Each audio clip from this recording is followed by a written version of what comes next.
So listen, I love you back.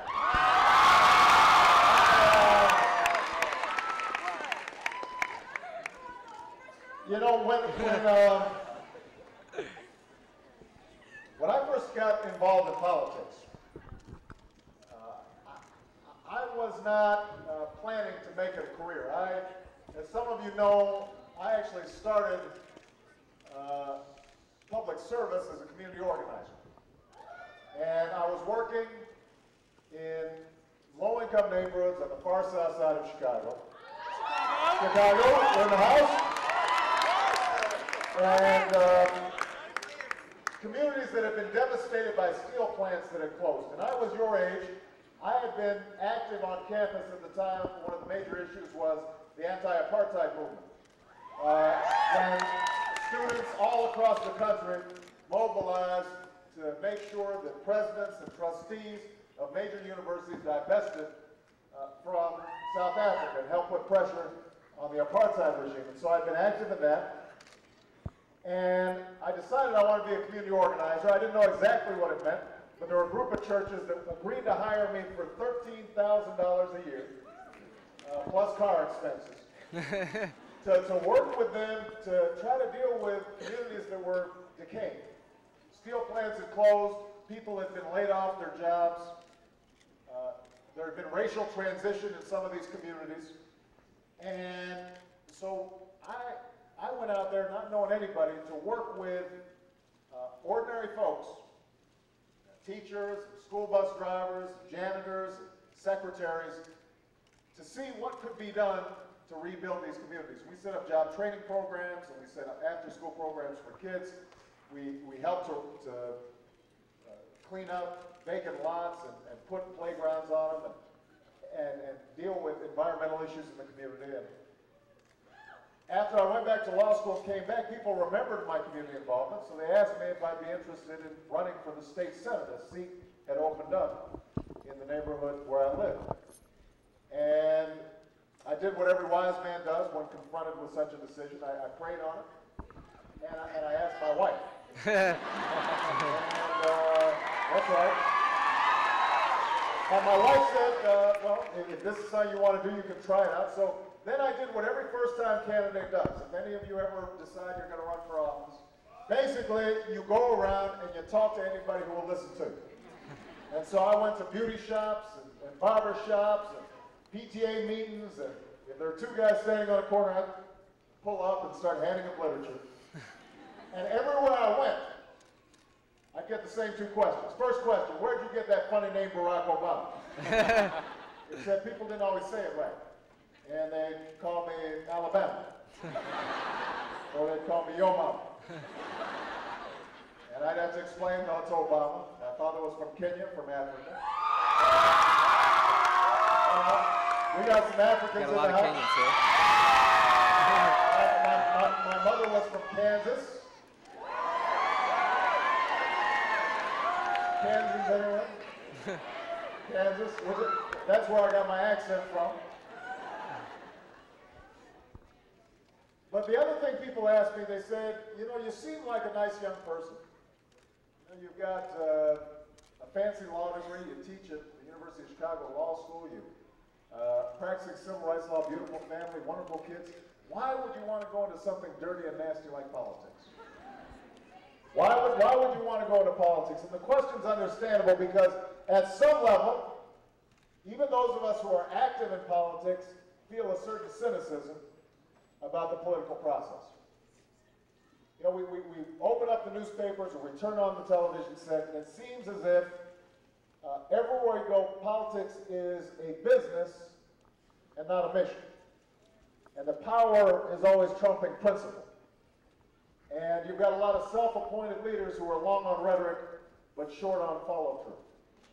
And so people feel discouraged, and they feel cynical.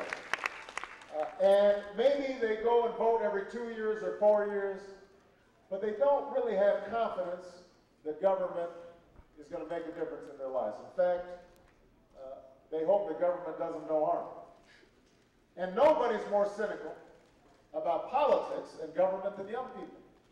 because they've grown up in the midst of a politics that is all about slash and burn, nastiness and negative ads, and name calling, and gridlocks.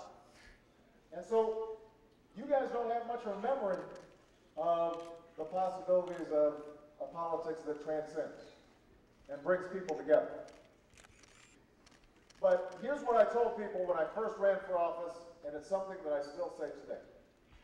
And that is that there's always been a running thread in American history of a different kind of politics. A politics that's based on a very simple idea that we are all connected as a people. That we all have a stake in each other. That we have mutual responsibilities for each other. That I am my brother's keeper, and I am my sister's keeper. And yes, we value our individual liberty, and we love our individualism and the lack of conformity that's allowed in this culture, but what we also always valued is a sense of community, and a belief that if, in the words of Dr. King, if there's an injustice anywhere, then it's a threat to justice everywhere.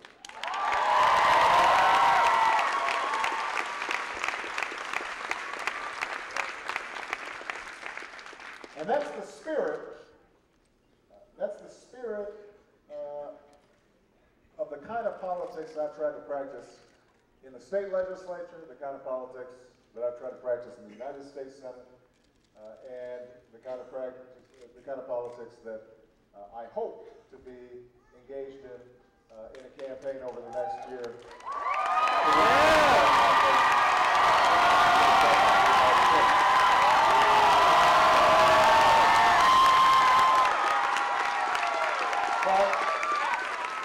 But here's the thing. I can't do it alone.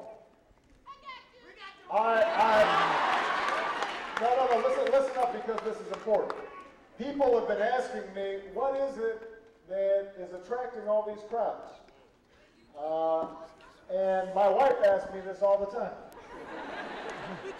She keeps on thinking that, you know, what is Prince playing, and you're like the warm-up act, or she can't understand why it is that folks are coming in. And what I've tried to tell her, and what I want to tell you today, is this crowd is not about me. It's about you. I've become a receptacle, or a vehicle for your hopes and your dreams. But I can only carry it so far. Ultimately, it's going to be you who are going to carry it forward. It's going to be you that makes the decision that you want to see a transformation, not just in this country, but around the world.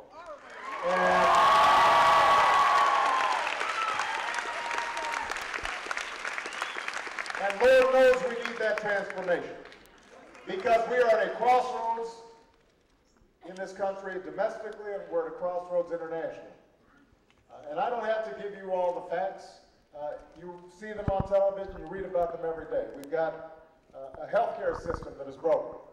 And many of you may be on healthcare here at school, maybe on your parents' healthcare, but particularly young people, once they enter the job market, discover that it's not so easy getting healthcare. And if you get sick, it can potentially bankrupt you. And then imagine if you're a mother or a father that doesn't have healthcare, and you see your child get sick.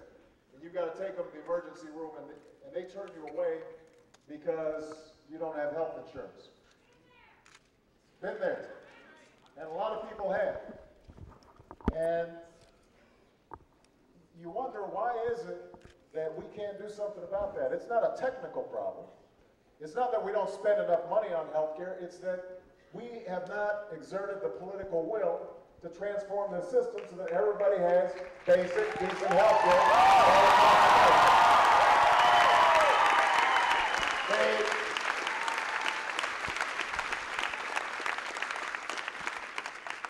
You know the cost of higher education. You understand that in the midst of globalization, you need a college education and beyond if you're going to be able to compete, not just against folks in California or Texas, but folks in Beijing or Bangalore. And yet, what does Congress do? Instead of making student loans cheaper, they make them more expensive. Instead of cutting out the middleman so that young people can have access to more education, we continue to fatten the profits of banks who serve as middlemen for no purpose because of the politics of Washington. People understand that our education system, for many people, is broken. And they're young people just as talented as you, just as deserving of you, all across the country that never get a shot. That start off in schools that are broken down with inadequate textbooks and rats outnumbering computers.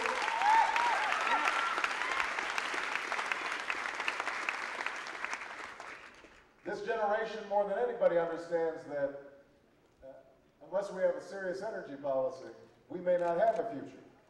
That not only does it cripple our economy, not only does it threaten our national security, but it actually threatens the very well-being of our planet.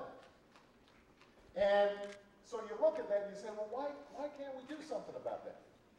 Why can't we make a difference? And the answer is you can't. You know, I wrote a book titled The Audacity of Hope.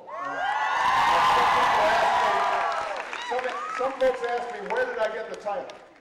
And I told them I actually got the title from my pastor in Chicago named Dr. Jeremiah A. Wright Jr. And I did not grow up in the church. But when I was a community organizer, that's when I joined this church. And I walked in one day and he gave a sermon titled The Audacity of Hope. And the idea that he offered was very simple. He said, you know, the easiest thing to do in life is to be cynical.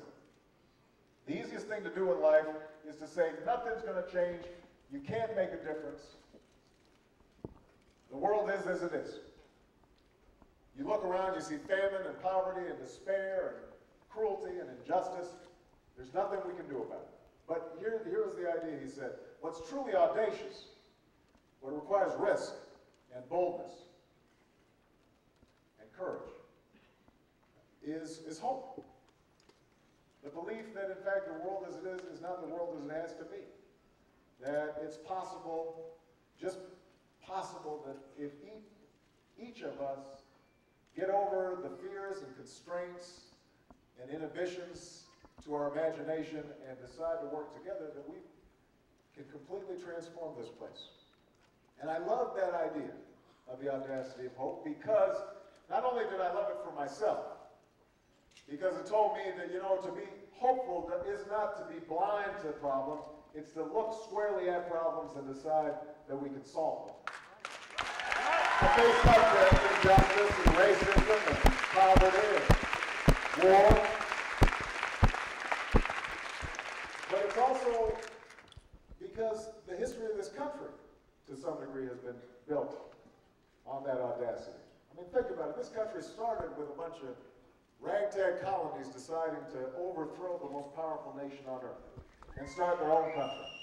And then when they decided to start their own country, they said, you know what, we're not going to do like they do back in Europe. We're not going to have feudalism and monarchy. We're going to have this government of and by and for the people. And then somebody noticed, well, you know what, you've got slavery on your shores, and I guess that's how it's got to be. You can't change that. But some people said, no. We actually think that we can transform this and create a more perfect union, and there's no civil war that's fought. People marched, and people spoke out, and people went to jail in order to create that more perfect union. And then some people said, well, we noticed that women can't vote. And you know women weren't going to take that because they understood, you know, we're smarter than these guys are. So they started marching and agitating until they got the right to vote. And at each and every juncture of our history, somebody's been audacious enough to say, we can do something different. And more often than not, it's been young people who've done it. Yes, sir. When a Vietnam War